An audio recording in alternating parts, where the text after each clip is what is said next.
So look at this comment.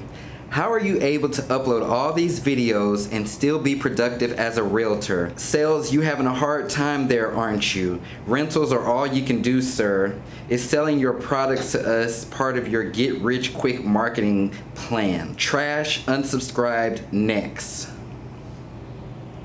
Well, all I have to say first off is, bless your heart, Isabel Frost. And you know, like, I do a lot on my YouTube channel, and yes, I do have programs, and I want to tell you who wrote this comment that maybe if you were part of one of my programs, you can learn to leverage your time better and be able to sell real estate if you're even a realtor. And so honestly, that's what I want this video to be about. I want it to be about how I'm able to do everything that I do and still sell real estate. So for those of you who don't know this, and this is a message to this person too, and I'm not angry or anything, but for those of you who don't know this, I'm not only a realtor, I have my own team. I'm about to release my second book. I have a digital marketing company. I have a real estate marketing firm.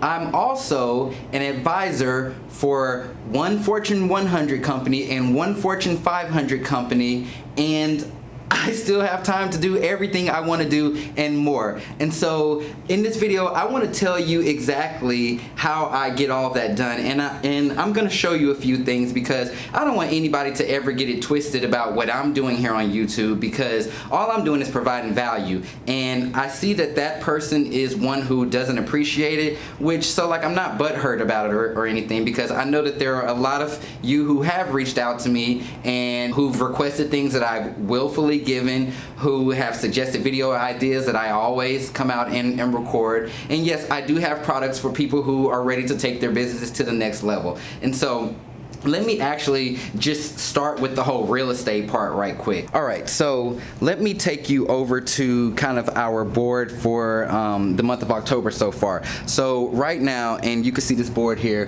1, 2, 3, 4, 5 homes under contract, and then 1, 2, 3 incoming, well, 1 incoming listing for next week, and then 2 buyers set to go under contract next week. So that's what's going on the real estate side, since I'm not doing anything and not having any real estate sales. And I want to show one more thing. So this is my team's office right here, and on the other side is where I am, and I'm still kind of doing some stuff to the wall, so forgive me. But so my assistant sits right there, and then 2 of my agents sit right there, and I have one agent who works remotely, and yeah, we have a full-on operation here. So let me get back to it. Just because I am a real estate agent does not mean that I am only limited to selling houses, nor does it mean that I choose to only be limited to selling houses. I'm good at a lot of things, and I choose to use my talents in many ways. One thing that I do at the beginning of every single month is I set my goals,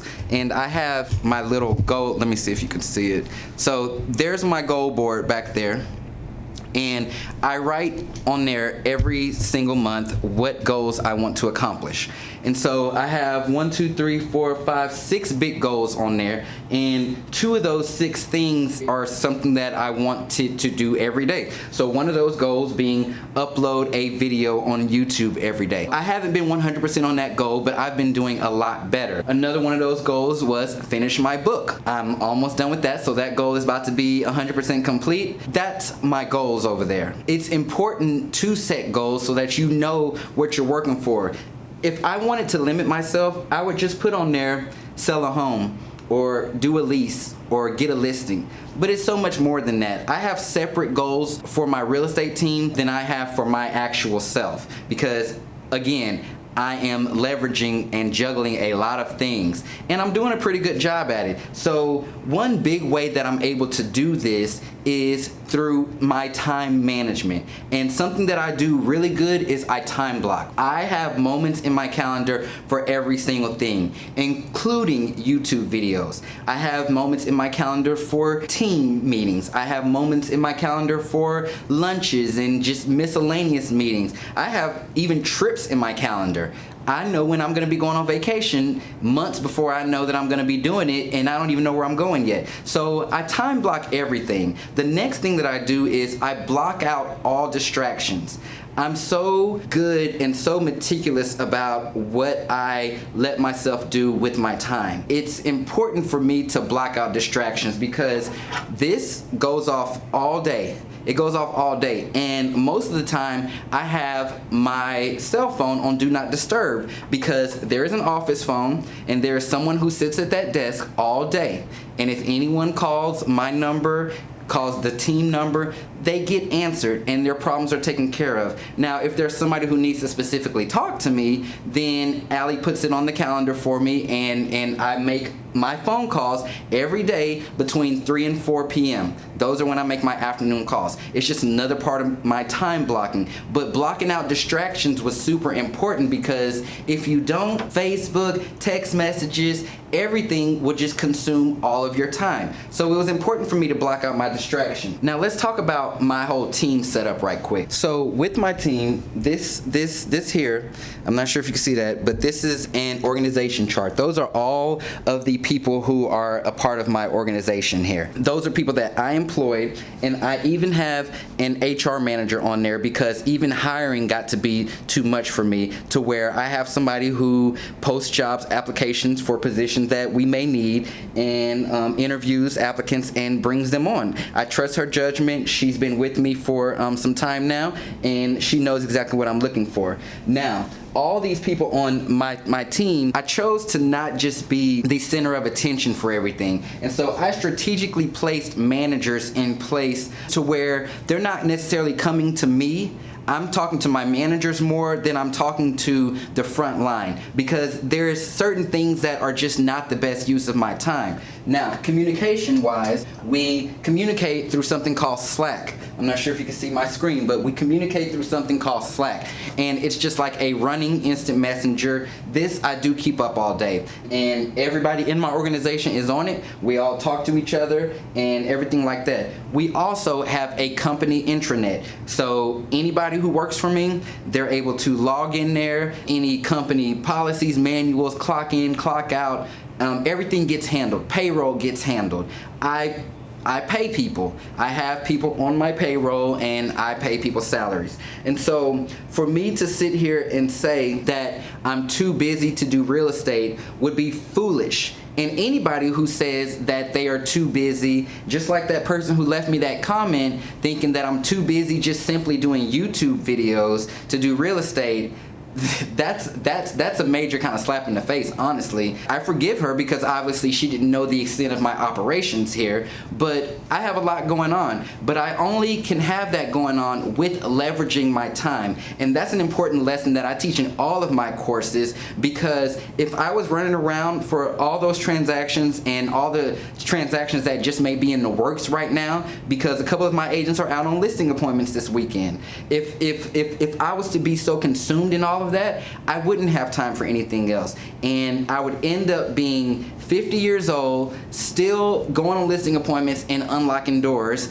and that's not my plan. You know, not to discredit anybody, but that's not my ultimate plan. As far as my personal life goes, I leverage the internet and I leverage services a lot. I mean, y'all, there's so much out here these days, and I live in Texas where you have to literally drive everywhere. We don't have subways and, you know, all that kind of stuff. And so driving in this big city takes a lot of time. So I use Uber a lot. Therefore, I'm able to sit back and get some work done, do whatever I need to do. I get my groceries delivered. I get my dog walked. I get my dry cleaning taken care of. So many things that we spend time on, there's probably a solution out there for it. So that way I can be as productive as possible and not doing my job and everybody else's job, but using my time wisely and doing the things that are worth more to me and that are the best use of my time. I like educating people. I like providing value to people in my YouTube community. I like putting together programs because I like to see people do the same things to their businesses, but I only like to work with serious people, so therefore there is a price tag on it. But you can ask anybody in any of my programs. I communicate with them because we're all part of a private Facebook group. I communicate with them. I'm constantly giving them new and more stuff, constantly looking for ways to improve. So there's no get rich quick thing here because, for one, the programs aren't making me rich, to be honest with you. And like, that's just me being completely honest. YouTube is not cutting me a big check every month. That's me being completely honest as well. So again, real estate is my bread and butter. Real estate is my bread and butter. That's why I do invest a lot of time in my real estate business. I leverage people. I help people reach their real estate goals while I'm reaching my goals, and people like working for the Founders Group. That's the name of my real estate team. I talk about it in my book, and people like working here because they're able to reach their goals as well. So this isn't about me. This whole message, and I'm actually very appreciative that she left that comment, even though it was kind of rude and nasty. I'm appreciative because it did make me want to make more things public, and it did make me want to tell you that you can literally do anything that you want to do. There doesn't have to be as strict limitations as people think that there has to be. You don't have to be so closed-minded. Like the person who left me that comment, she was closed-minded. She basically said you can either sell houses, or you can do leases, or you can do YouTube videos. And I can do it all. I can do it all and more. And more. That's why I'm placed in the positions that I'm placed in. That's why I'm an advisor at these huge million and billion-dollar companies, because I know things and I know how to build businesses. I know what works, I know what doesn't work. I haven't reached the end yet by any means, and there's still a lot to learn, but that's also an area where I invest my time in. It's learning. I learn from people. Just like people learn from me, I learn from other people. And so don't be limited, and don't let anybody tell you that you can't do anything. Don't let anybody tell you that you can only do this one thing to become successful or to make money, because nowadays there's a million and one ways that you can make money, but do what you're passionate about. Don't just do something because you feel like there's a lot of money involved, or that it's easy money, or get rich quick, because nothing about anything that I do is get rich quick. So I hope that this has been able to open some eyes up and maybe inspire you to get out there and do what you really want to do. Whether it's real estate, whether it's training, whether it's just helping people, do what you want to do and enjoy it and become really good at it, and the money will come. The money will come when you're doing what you enjoy. The money always shows up, but start with what you enjoy. So until next time, I'm Chastin J. Miles, and I will talk to you soon.